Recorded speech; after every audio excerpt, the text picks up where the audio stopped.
आजमगढ़ में मंत्री ओपी राजभर का विवादित बयान सामने आया। उन्होंने समाजवादी पार्टी को लेकर कहा कि मुसलमान सपा के गुलाम हैं और उनके नेता भी सपा के गुलाम हैं। ओम प्रकाश राजभर ने आरोप लगाया कि सपा, बसपा और कांग्रेस केवल नफरत फैलाती है और ये दल हक, शिक्षा, स्वास्थ्य और अमन की बात नहीं करते। उनके इस बयान ने सियासी माहौल को गरमा दिया है और राजनीतिक हलकों में इसे लेकर तीखी प्रतिक्रिया हो रही है। दिल्ली में केंद्रीय कैबिनेट की बैठक में 3 अहम फैसले लिए गए। पुणे मेट्रो के विस्तार के लिए 3,626 करोड़ रुपए की मंजूरी दी गई, जिसका प्रस्ताव केंद्रीय मंत्री अश्विनी वैष्णव ने पास किया। इसके अलावा आपातकाल की निंदा करते हुए एक प्रस्ताव पास किया गया, जिसमें प्रधानमंत्री मोदी और मंत्रियों ने 2 मिनट का मौन रखा। आपातकाल के 50 साल पूरे होने पर इस प्रस्ताव को मंजूरी दी गई। साथ ही शुभांशु शुक्ला को उनके योगदान के लिए शुभकामनाएं दी गई। लखनऊ में मुख्यमंत्री योगी आदित्यनाथ ने किसानों को लेकर बड़ा बयान दिया। उन्होंने कहा, अन्नदाता किसान खुशहाल है और आत्महत्या नहीं कर रहा। सरकार किसान को हर संभव सहयोग देने का प्रयास कर रही। किसानों को प्रशिक्षण दिया जा रहा और कृषि संकल्प अभियान चलाया जा रहा है। इसके अलावा पशुधन सेक्टर में भी तेजी से काम चल रहा है, जिससे किसानों की स्थिति में सुधार हो रहा है। फर्रुखाबाद में समाजवादी पार्टी अध्यक्ष अखिलेश यादव ने भारतीय जनता पार्टी पर तीखा हमला बोला। उन्होंने कहा, बीजेपी धर्म से धर्म और जाति से जाति को लड़ा रही है। उनके नकारात्मक राजनीति कर रही है। प्रदेश में भाजपा पुरानी इमरजेंसी की तैयारी कर रही है और इस समय देश में अघोषित इमरजेंसी चल रही है। जाति और धर्म के नाम पर भेदभाव किया जा रहा है। बीजेपी इस स्थिति पर खुशी कब मनाएगी। दिल्ली में प्रधानमंत्री नरेंद्र मोदी ने एक्स पर पोस्ट करते हुए कहा कि आज इमरजेंसी के 50 साल पूरे हो गए हैं। उन्होंने बताया कि इमरजेंसी के दौरान प्रेस की आज़ादी खत्म कर दी गई थी और संविधान की मूल भावना को कुचला गया था। पीएम मोदी ने इमरजेंसी के दौरान मौलिक अधिकारों को छीने जाने की बात भी कही और संघर्ष करने वालों को सलाम किया। उन्होंने यह भी कहा कि जनसंघर्ष से लोकतंत्र बहाल हुआ था, जबकि कांग्रेस ने लोकतंत्र को कैद किया था।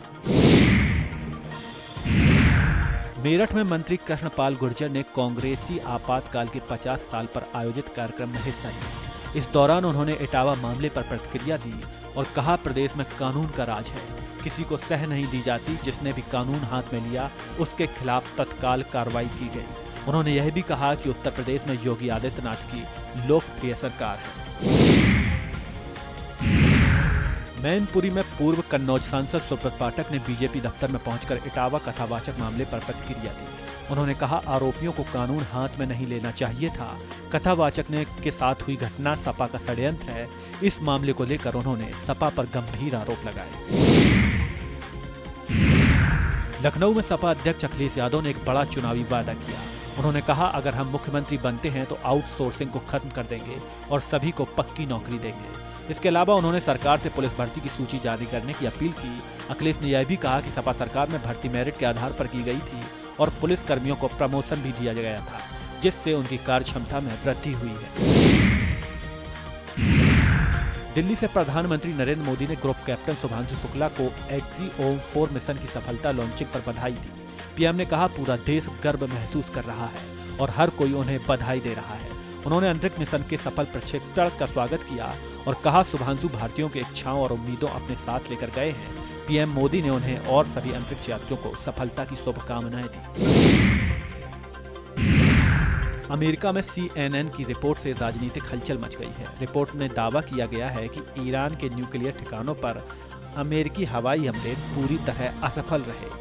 फोर्डो, नटांज और इस्फहान जैसे ठिकाने सुरक्षित बताए गए हैं। यूरेनियम भंडार और सेंट्रीफ्यूज को कोई नुकसान नहीं पहुंचा, जिससे ईरान की परमाणु क्षमताएं निष्क्रिय नहीं हो सकी। इस रिपोर्ट पर ट्रंप प्रशासन घिर गया है। पूर्व राष्ट्रपति डोनाल्ड ट्रंप ने ट्वीट कर इसे फेक न्यूज बताया है। दिल्ली में यूपी के मंत्री ठाकुर रघुराज सिंह ने कांवड़ यात्रा को लेकर विवादित बयान दिया। उन्होंने कहा कि दुकानों के बाहर नाम नहीं लिखने पर कार्रवाई होगी। साथ ही बोले, कांवड़ यात्रा के दौरान मुस्लिम की दुकान से खाना नहीं खाऊंगा। उनके बयान पर विवाद गहराया। ललितपुर दौरे पर पहुंचे जल शक्ति मंत्री स्वतंत्र देव सिंह ने सपा सरकार पर निशाना साधा।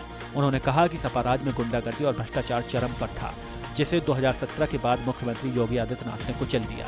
अब प्रदेश में लोग शांति और अधिकार के साथ रह सकते हैं।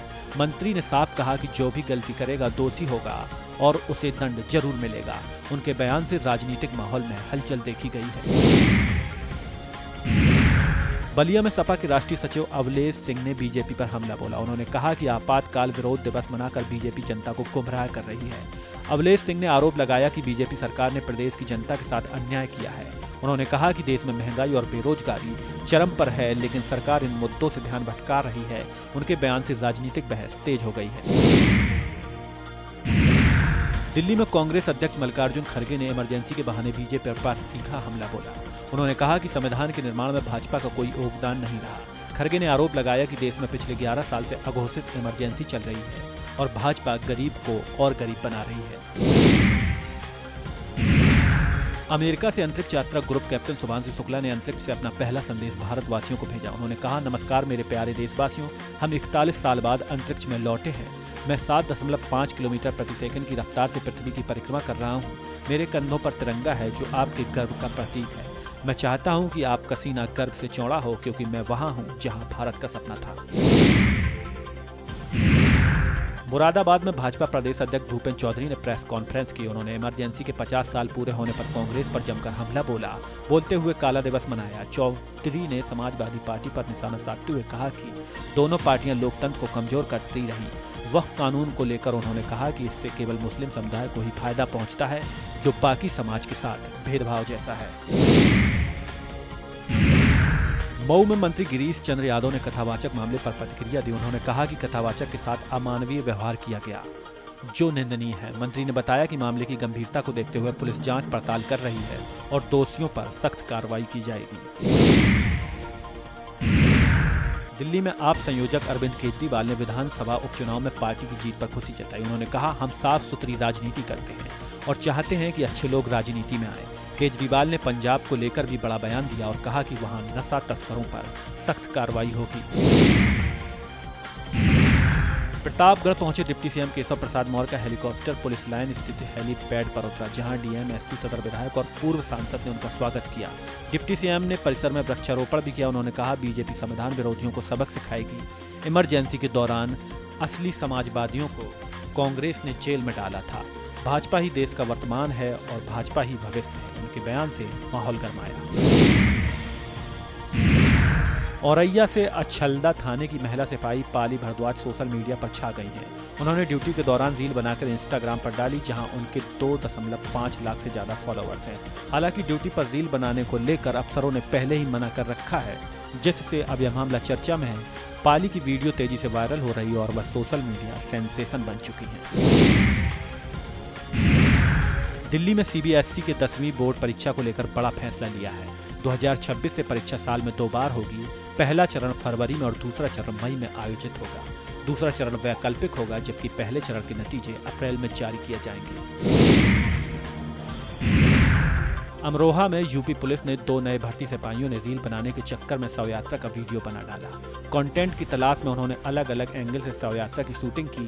वीडियो वायरल होने के बाद सोशल मीडिया पर आलोचना तेज हो गई और कार्रवाई की मांग उठी। आगरा में शादी की खुशियां उस वक्त मातम में बदल गईं जब एक तेज रफ्तार कार समारोह के दौरान डांस कर रही भीड़ में घुस गई। हादसे में कई लोग घायल हो गए। वीडियो वायरल होने के बाद इलाके में हड़कंप मच गया। पुलिस मौके पर पहुंचकर जांच कर रही है।